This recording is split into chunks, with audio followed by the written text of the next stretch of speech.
अस्सलामुअलैकुम। फैज़ ए चक्कीवाला girls high school सौदागर ward સુરતમાં આપ સૌનું સ્વાગત છે। ધોરણ 11 વિષયનામાના મૂળ તત્વો પ્રકરણ 6 પેટા નોંધોની અંદર આપણે પાર્ટ 2 એટલે કે બીજો તાસ લઈ રહ્યા છીએ। વિદ્યાર્થી મિત્રો, આપણે જોયું હતું માલ અંગેની પેટા નોંધોના પ્રકાર। તો એ પ્રકાર આપણે 4 જોયા હતા ચાર્ટ સ્વરૂપે: ખરીદ નોંધ, વેચાણ નોંધ, ખરીદ પરત નોંધ અને વેચાણ પરત નોંધ।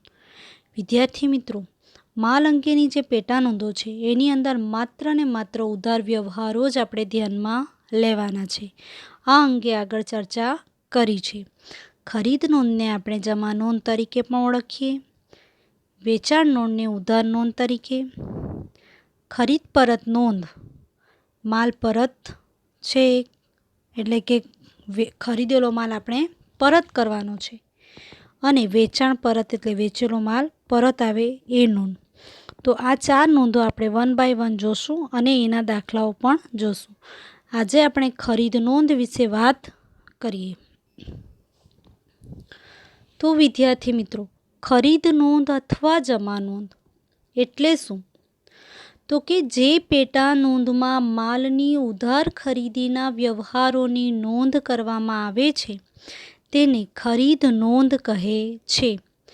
વેપારી જે વસ્તુનો ખરીદ વેચાણનો ધંધો કરતો હોય તે વસ્તુની ઉધાર ખરીદીની નોંધ ખરીદ નોંધમાં કરે છે। વિદ્યાર્થી મિત્રો, પેટા નોંધ એટલે શું? કે આમ નોંધનો જુદા જુદા વિભાગોને વહેંચીને જે ચોપડાઓ રાખવામાં આવે છે તે પેટા નોંધ, અને પેટા નોંધોમાંથી જે આપણી માલ અંગેની નોંધ છે એમાં આપણે ખરીદ નોંધમાં જોવાનું છે તો કે વેપારી જે માલનો ધંધો કરે છે એ માલ એ ઉધાર ખરીદીને લાવે અને એની નોંધ જે ચોપડે કરવામાં આવે તેને ખરીદ નોંધ તરીકે ઓળખવામાં આવે છે। વિદ્યાર્થી મિત્રો, આ ખાસ ધ્યાનમાં રાખજો, તમારો વ્યવહાર રોકડ લેવાનો નથી, માત્ર ઉધાર જ લેવાનો છે જેના નાણાં બાકી છે, ચૂકવવાના બાકી છે। આ શબ્દ ધ્યાનમાં રાખજો। તમે માલ ખરીદ્યો છે, નાણાં આપવાના છે, એટલે નાણાં આપવાના બાકી હોય એવા જ વ્યવહારો તમારે ખરીદ નોંધમાં નોંધવાના છે। એના માટે 2 શબ્દ હશે વ્યવહારમાં, ઉધાર અથવા શાખ। એ શબ્દ ન હોય તો રોકડ શબ્દનો ઉલ્લેખ ન હશે। આ તમે શીખી ગયા છો કે વ્યવહાર ઉધાર છે કે રોકડ છે એ વિશે આગળ ચર્ચા થઈ ગઈ છે, એટલે તમને આવડતું જ છે। જુઓ, વેપારી જે વસ્તુનો ખરીદ વેચાણનો ધંધો કરે એટલે હમણાં તમે શું વિચારો કે બેન આપણે તો ખરીદીની જ વાત કરી છે, વેચાણની વાત અહીં ક્યાંથી આવી? તો વિદ્યાર્થી મિત્રો, જે માલ વેપારી ખરીદીને લાવે છે એ શું કરવા માટે લાવતો હશે? વેચવા માટે તો લાવતો હશે ને, વેચાણ કરવા માટે જ લાવતો હશે ને, તો એની નોંધ અલગ થશે, એ આના પછી જોશું। તો આપણે જે ખરીદ વેચાણનો ધંધો કરવા માટે માલની ખરીદી કરે છે અને એ પણ ઉધાર ખરીદી કરે છે, એ માલની ખરીદીની નોંધ જેમાં કરવામાં આવે છે તેને ખરીદ નોંધ કહેવામાં આવે છે। ખરીદ નોંધમાં શું શું જોવાનું છે? તો કે રોકડ ખરીદીના વ્યવહારો કે મિલકત ખરીદીના વ્યવહારો ખરીદ નોંધમાં નોંધવામાં આવતા નથી। જુઓ, શું હોય કે રાકેશ પાસેથી ₹10,000નો માલ ખરીદ્યો। આ વ્યવહાર કેવો છે? જુઓ, માલ રાકેશ પાસેથી ખરીદ્યો, એની અંદર રોકડેથી ખરીદ્યો છે, બેંક ચેકથી ખરીદ્યો છે એવો ઉલ્લેખ નથી, અને પ્લસ એની અંદર વ્યક્તિનું નામ છે। તો વિદ્યાર્થી મિત્રો, આ વ્યવહાર કેવો છે? ઉધાર છે, એટલે એની નોંધ અહીં ખરીદ નોંધમાં થશે। પરંતુ એમ શબ્દ હોય કે રાકેશ પાસેથી ₹10,000નો માલ રોકડેથી ખરીદ્યો, તો આ વ્યવહાર કેવો થઈ ગયો? રોકડ થઈ ગયો, એટલે ખરીદ નોંધમાં નહીં નોંધાશે પરંતુ રોકડ મેળમાં નોંધાશે। ધ્યાનમાં રાખજો, રોકડ વ્યવહારો ક્યાં નોંધાશે? રોકડ મેળમાં, અહીં ખરીદ નોંધમાં નોંધાશે નહીં। જે વ્યવહારો ઉધાર હશે એ જ ખરીદ નોંધમાં નોંધાશે। નેક્સ્ટ જોઈએ, અંશતઃ રોકડ અને અંશતઃ શાખ પરનો વ્યવહાર હોય તો આખો વ્યવહાર શાખ પરનો વ્યવહાર ગણીને નોંધવામાં આવે છે. એટલે શું? અંશતઃ રોકડ અને અંશતઃ શાખ એટલે અડધો રોકડ અને અડધો ઉધાર. આપણે આવા વ્યવહારો આમ નોંધમાં જોઈ ગયા છીએ. 2 ભાગ પાડીને તમને ગણતરી પણ બતાવી છે. એવા વ્યવહારો હોય ત્યારે આપણે એ વ્યવહારને પૂરેપૂરો ઉધાર સમજીને જ ખરીદ નોંધમાં લખી દેવાનું છે. એટલે કે ₹10,000નો માલ રાકેશ પાસેથી ખરીદ્યો, અડધા નાણાં ચૂકવ્યા. 5,000 રોકડા ચૂકવા છે અને 5,000 રાકેશથી ખાતું ખુલ્લું રહેશે. તો અહીં આપણે 5,000 રોકડા બતાવવાના નથી, 10,000 જ રાકેશ ખાતે બતાવી દેવાના છે. એટલે રોકડ પૂરેપૂરો રોકડ હોય વ્યવહાર તો નોંધાશે નહીં, પૂરેપૂરો ઉધાર હોય તો પૂરેપૂરો નોંધાશે, અને અડધો રોકડ અને અડધો ઉધાર હોય અથવા તો 1/4 થોડા ઘણા અંશે પણ હોય તો પણ એને આખે આખો પૂરેપૂરો વ્યવહાર ઉધાર જ ગણી લેવામાં આવશે અને ખરીદ નોંધમાં નોંધી લેવામાં આવશે. નેક્સ્ટ, ખરીદ નોંધમાં માલની ઉધાર ખરીદીની ચોખ્ખી રકમ નોંધવામાં આવે છે. ચોખ્ખી રકમ એટલે શું એ પણ આપણે જોઈએ. માલની ચોખ્ખી રકમ, હવે તમે વટાવ શીખી ગયા. 2 પ્રકારના વટાવ, રોકડ વટાવ અને વેપારી વટાવ. તો માલની ખરીદીની ચોખ્ખી રકમ એટલે શું? તો જુઓ વિદ્યાર્થી મિત્રો, અહીં ચોખ્ખી રકમ શબ્દ કીધો છે તો ચોખ્ખી રકમ એટલે માલની ઉધાર ખરીદીની કુલ રકમમાંથી વેપારી વટાવ બાદ કરવાનો છે. આપણે શીખી ગયા, માનો કે ₹10,000નો માલ છે અને આપણને કીધું કે એના પર 10% વેપારી વટાવ ગણવો. તો આપણે કરીએ 10% કરો તમે ડાયરેક્ટ, એટલે તમારા 1,000 આવી જાય. 1,000 વટાવ આવે અને એ વટાવ આપણે એ 10,000માંથી બાદ કરવાનો છે. 10,000માંથી આપણે વટાવ બાદ કરીએ એટલે ₹9,000 આપણા ચૂકવવાના થાય. તો 9,000 જે છે એ ચોખ્ખી રકમ. કેટલી? 9,000 તમારી શું બને? ચોખ્ખી રકમ. 10,000માંથી 1,000 બાદ, એટલે જે વેપારી વટાવ છે એ બાદ કરવામાં આવે. ખ્યાલ આવે છે બધાને કે ચોખ્ખી રકમ નોંધવામાં આવે છે ખરીદ નોંધમાં? તો ચોખ્ખી રકમ એટલે કે જે માલની ખરીદીની રકમ આપી હોય એમાં જે વેપારી વટાવ આપ્યો હોય એ બાદ કરીને જે રકમ આવે તે ચોખ્ખી રકમ કહેવામાં આવે છે. પરંતુ જે 1,000 બાદ કર્યા એ ચોપડે નોંધવામાં આવતા નથી. આપણે શીખી ગયા વેપારી વટાવ ચોપડે નોંધાતો નથી, માત્ર એની શું થાય? ગણતરી જ થાય. ગણતરી થાય પરંતુ ચોપડે નોંધાતો નથી.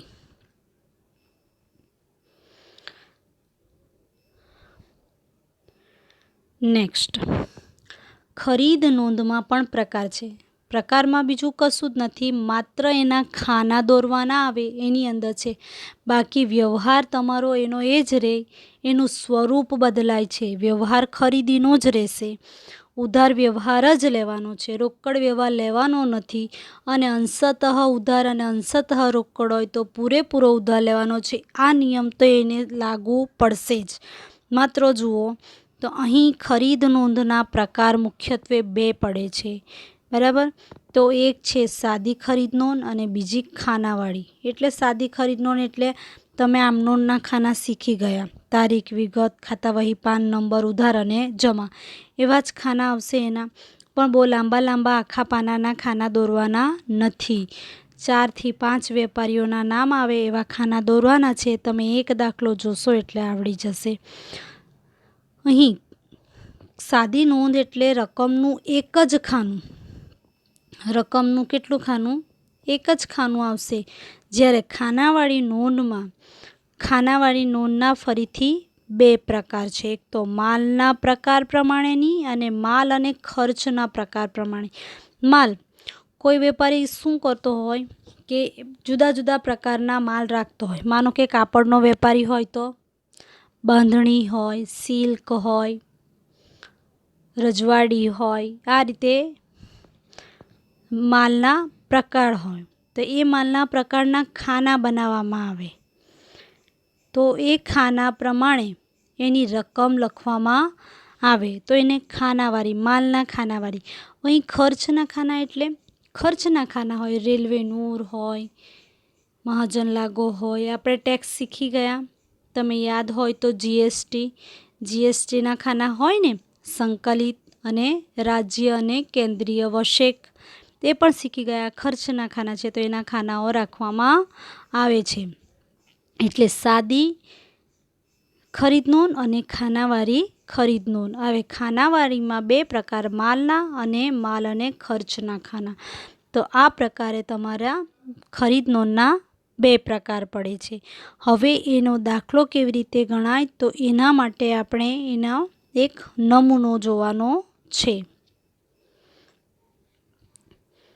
જુઓ, અહીં સાદી ખરીદ નોંધની આપણે વાત કરીએ, શરૂઆત કરીએ તો જ્યારે વેપારી એક જ પ્રકારના માલની ખરીદી કરતો હોય ત્યારે સામાન્ય રીતે સાદી ખરીદ નોંધ રાખવામાં આવે છે. જો એક કરતાં વધારે પ્રકારના માલની ખરીદી કરવામાં આવતી હોય અને જો સાદી ખરીદ નોંધ રાખવી હોય તો દરેક પ્રકારના માલ માટે ખરીદ નોંધનો ચોપડો કેવો રાખી શકાય? જુદો રાખી શકાય. જો ધ્યાનમાં રાખજો. માનો કે સાદી નોંધ એટલે એક જ પ્રકારનો માલ હોય, એક જ પ્રકારનો. કાપડ તો ખાલી બાંધણીના જ કાપડ વેચે છે, બીજા કોઈ કાપડ વેચતા નથી, એટલે ખરીદ નોંધ. હવે જો તમારે એક જ અલગ અલગ માલ વધારે હોય, માલ જુદા જુદા પ્રકારનો હોય અને ખરીદ નોંધ રાખવી છે તો તમારે શું કરવી પડે? બાંધણીની ખરીદ નોંધ અલગ, બાંધણીની ખરીદ નોંધ, પછી રજવાડી ખરીદ નોંધ. ખ્યાલ આવે છે? આની નોંધ કેવી રાખવી પડે? અલગ અલગ. એના દાખલા અલગ અલગ રાખવા પડશે તો તમે રાખી શકો છો, પરંતુ એકમાં જ તમે નોંધ કરી શકતા નથી. હવે જુઓ, સાદી ખરીદ નોંધનો નમૂનો અહીં આપ્યો છે. સાદી ખરીદ નોંધનો નમૂનો એટલે તમારે પહેલાં તો જે રકમ હોય, આપણે આમ નોંધમાં જો ઉપર લખતા હતા રમેશની આમ નોંધ, કિરીટની આમ નોંધ, આ રીતે આપણે ઉપર લખતા હતા. અહીં પણ શ્રી ખાલી જગ્યાની ખરીદ નોંધ દેખાય છે બધાને? જો ખરીદ નોંધમાં પહેલાં આપણે શું લખવું પડે? શ્રી ખાલી જગ્યાની ખરીદ નોંધ, એટલે જે નામ આપ્યું હોય તે XYZ. પછી તમારે તારીખનું ખાનું બનાવવાનું છે, વેપારીનું નામ એટલે કે જેની પાસેથી માલ ઉધાર ખરીદ્યો હોય તે માત્ર ઉધાર જ લેવાનું છે. આવક ભરતિયા નંબર એટલે બિલ પર જે નંબર લખેલો હોય, માલ આવે છે એટલે તે, ખાતા વહી પાન નંબર અને રકમ. તો વિદ્યાર્થી મિત્રો, તારીખ એટલે નમૂનાની અંદર જે તારીખે તમે માલ ખરીદ્યો હોય એ તારીખ લખવામાં આવે છે. વેપારીનું નામ એટલે જે વેપારી પાસેથી માલ ખરીદ્યો હોય તેનું નામ અને ખરીદેલ માલ અંગેની વિગત લખવામાં આવે છે. આવક ભરતિયા નંબર એ ખાનામાં જે વેપારીએ માલ મોકલ્યો હોય, જેની પાસેથી ખરીદ્યો હોય, તેણે મોકલેલ ભરતિયા કે બિલનો નંબર. અહીં બિલનો નંબર, તમે બિલ જોયું છે, એ શું લખવાનું છે? બિલનો નંબર તમારે લખવાનો છે. તારીખ થઈ ગઈ. વેપારીનું નામ માનો કે રમેશ ખાતે જે હોય તે. આવક ભરતિયા નંબર માનો કે 786. ખાતા વહી પાન નંબર એટલે કે જે વેપારી પાસેથી ઉધાર માલ ખરીદવામાં આવ્યો હોય તે વેપારીનું ખાતું, ખાતા વહીમાં જે પાને હોય તેનો પાના નંબર નોંધવામાં આવે છે. ખાતા વહી જેની ખતવણી કરીએ ને, તો ખાતા વહી એની પાસેથી આપણે કાયમ માલ ખરીદતા હશે, ખાતા વહી બનાવેલી હોય. અને અંતે ચોખ્ખી રકમ, વેપારી વટાવ બાદની. કેવી રકમ? ચોખ્ખી રકમ, વેપારી વટાવ બાદની. ખ્યાલ આવે છે વિદ્યાર્થી મિત્રો? છેલ્લા ખાનામાં તમારી ચોખ્ખી રકમ લખવામાં આવે છે.